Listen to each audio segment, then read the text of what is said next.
In 1976, the military took over the government of Argentina. They began rounding up people who were speaking out against this temporary government. These people are known as the desaparecidos, the disappeared. Until 1985, 30,000 people disappeared.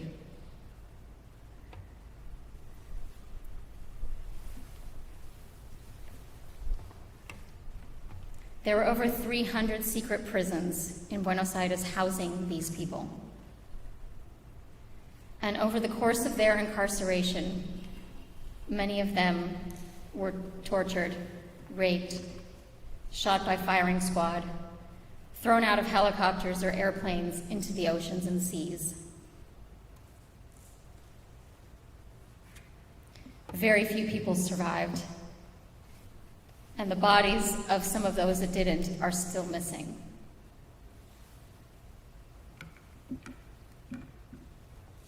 The United States government sanctioned this cleansing.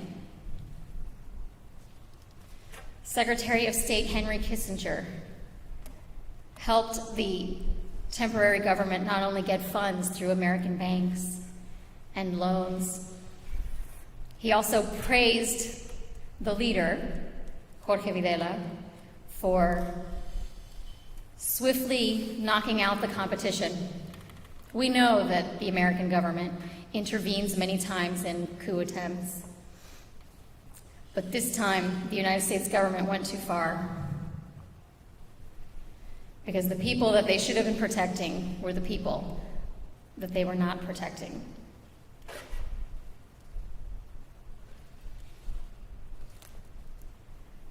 A group of women known as the Abuelas de la Plaza, the grandmothers of the plaza, began protesting and calling for the world to step in. To this, Henry Kissinger just said, "Yes, we're hearing about it, but we're calling it a humanitarian crisis, and we're not calling it a coup." The only reason that it ended was because Britain invaded the Falkland Islands, took them back, and as part of the exchange, they insisted that that government disband and that the country return to democracy. During that time, the World Cup was held in Buenos Aires. And everybody swept this under the rug under the light of the international coverage that was there. It is not the first time something like this has happened. And it's probably happening in many places in the world today. Today, I speak for the 30,000 people, my brothers and sisters, who no longer have a voice. And as long as I have a voice, I will speak for them. And I hope that you will all join me.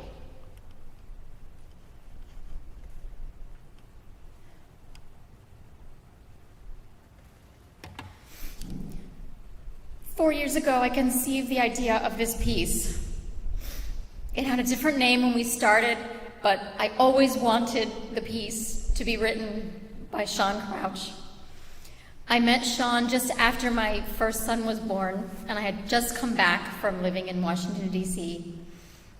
And I was looking for work, so I took a job teaching elementary school kids math and science during their choral hour. And as soon as I decided that I was going to commission a work for this concert, I knew that I wanted to have Shawn. So please welcome the composer of Sanctuary City, Shawn Crouch.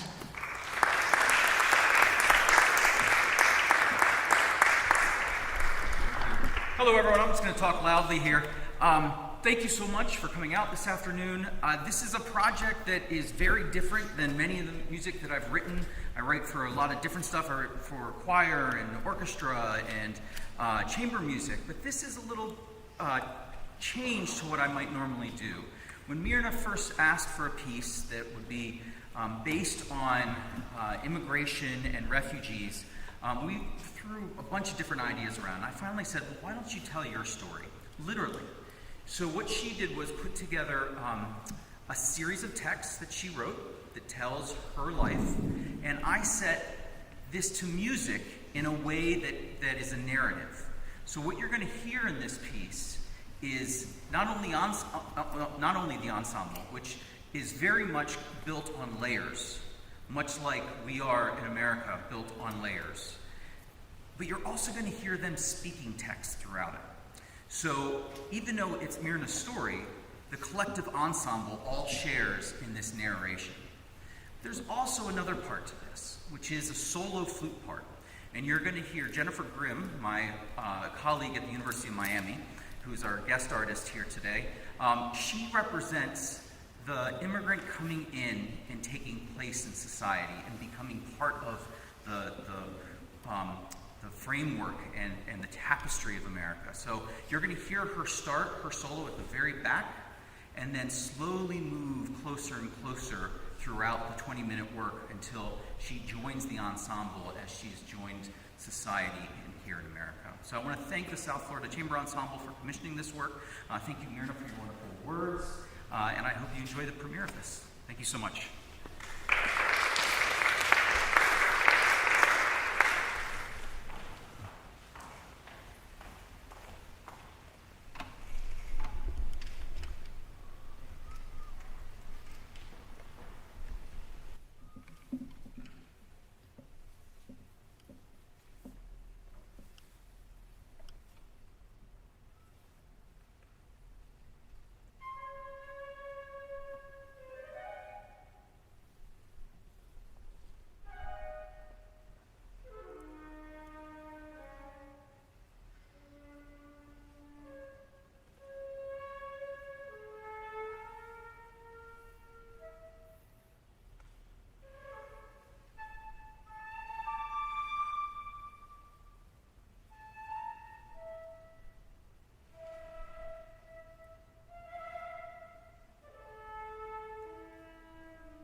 I come from a family where no one tells their story.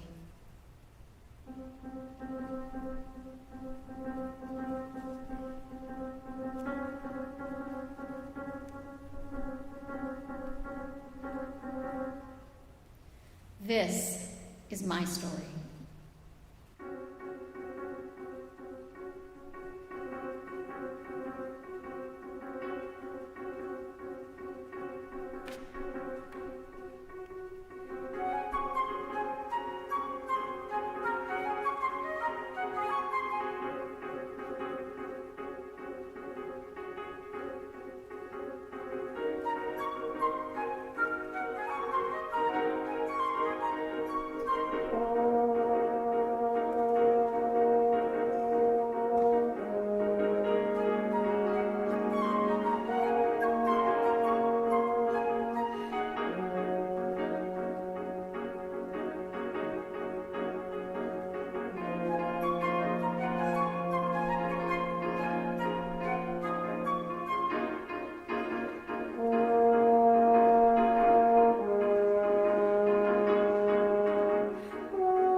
Buenos Aires.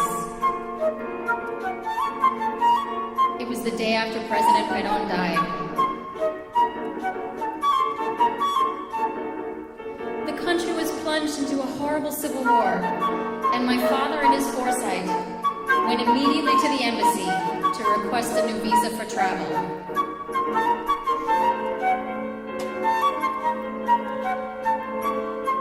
Outside the country.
Barely 3 years old when we fled.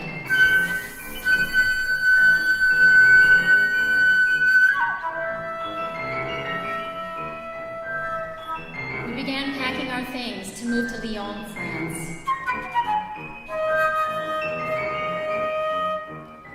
A phone call came late in the night.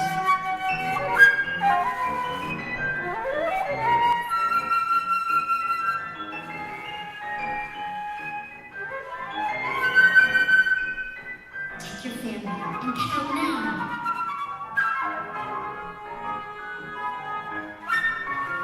My father was well connected. He had many friends. The chief of police had seen our name on a list and surreptitiously called to warn us. They knew we were going to France. The next morning, my father received an invitation to do postdoctoral work at Harvard University.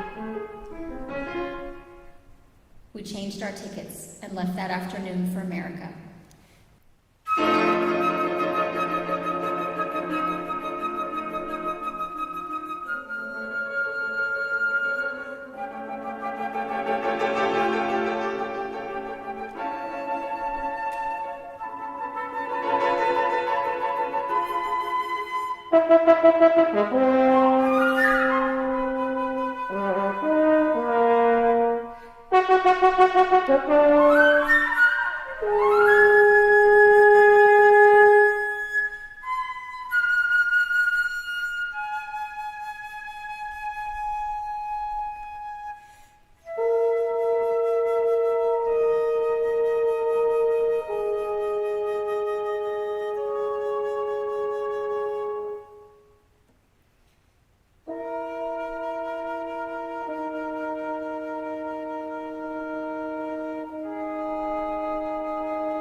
We had no reason to fear for our personal safety. Yet I grew up in a house of fear. My parents kept us away from people. We were not allowed to sleep over at anyone's house. We were never left alone on play dates. And we never went anywhere without our parents.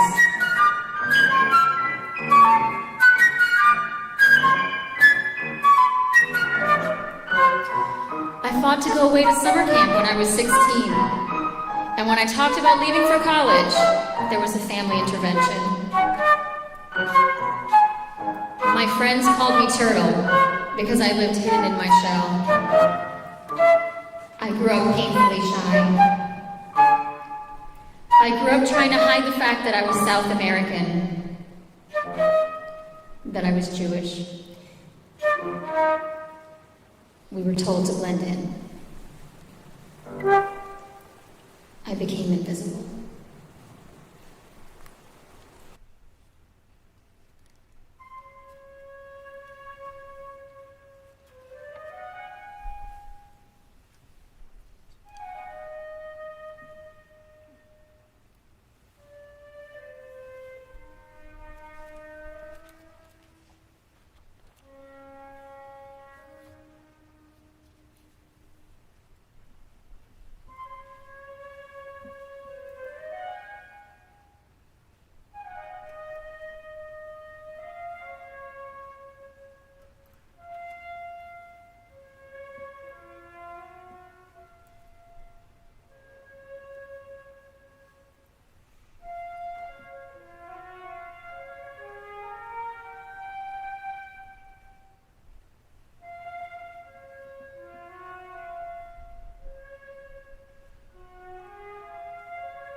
I was born an artist.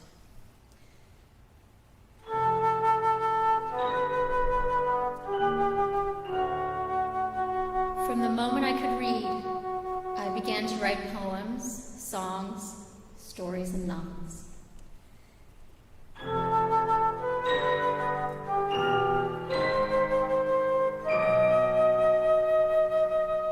But it wasn't until I joined the band that I truly found my voice. Words are so painfully inadequate to express emotion, where music allows for all the wonderful colors and shades.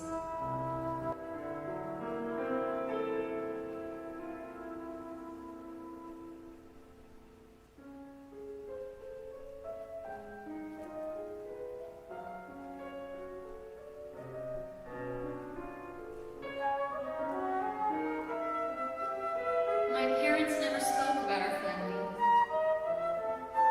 My grandmother died before I was born.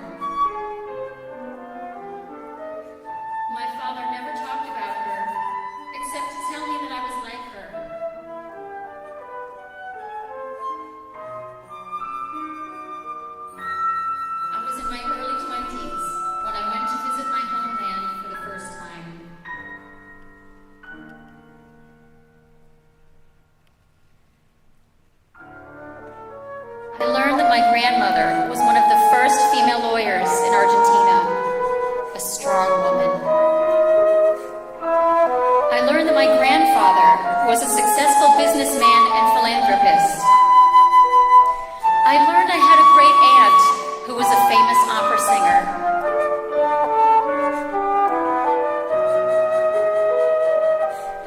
But when I came home, I didn't know who I was anymore.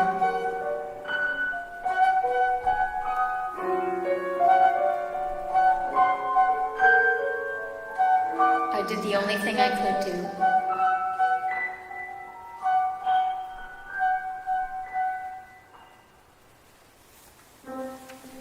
I embraced my heritage.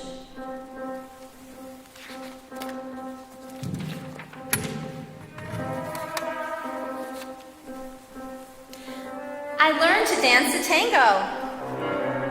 I married a man from Argentina who is one of the disappeared who has yet to find his relatives. I followed in the footsteps of my ancestors and became a woman at the helm of a successful business that is changing the world. I began listening to tango music. I cultivated my strength and used my voice to advocate for those whose voice is silenced. I heal a little every day as I see the impact of my work. I grieve for the life I lost, for the time I lost with those who should have shaped me. I am shaping myself in their memory.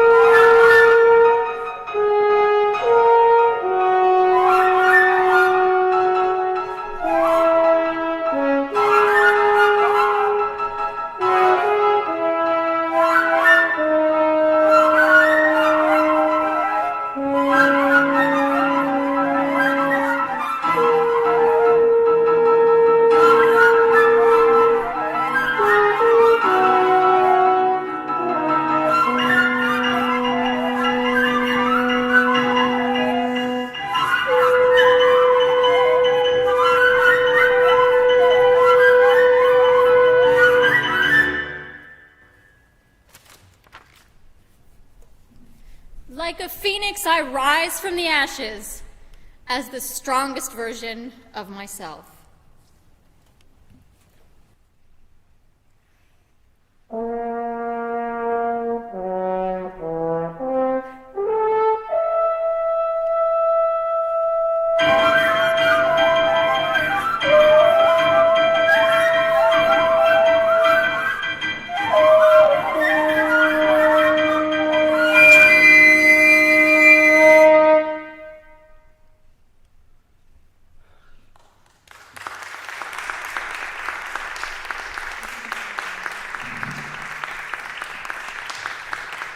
Our guest artist for this project, Jennifer Graham.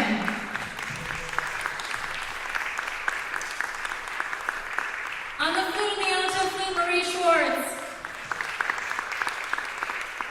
On the piano, Sheng-Yuan Kuan. And the composer of this work, Shawn Crouch. And our fearless leader, Myrna Meeroff.